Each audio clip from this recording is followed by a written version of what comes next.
نبي محمد عليه الصلاة والسلام وحاول حديث صحيحة 4 في أمتي من أمر الجاهلية لا يتركونهن أرى أفر الرماد والدين الآن تدكنا إسكبدين إياه تدك المسلمين تأفر الرماد والدين الآن ولاقون أو وضعون وإسكدين معنا ويكويب تليسين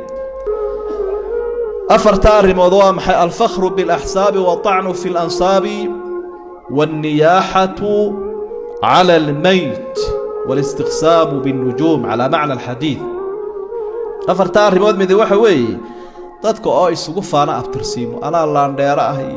aniga gobaha ana talin jiray intii yareedeen ku warwareegi jiray ee liidatay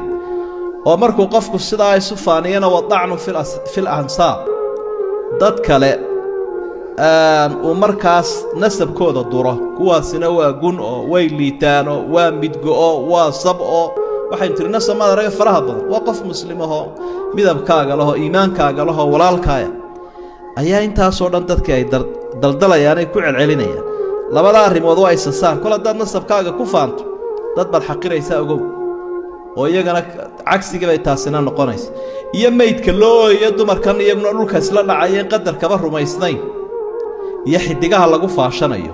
ee qaybka Ilaahay wax laga sheegay afartan arrimood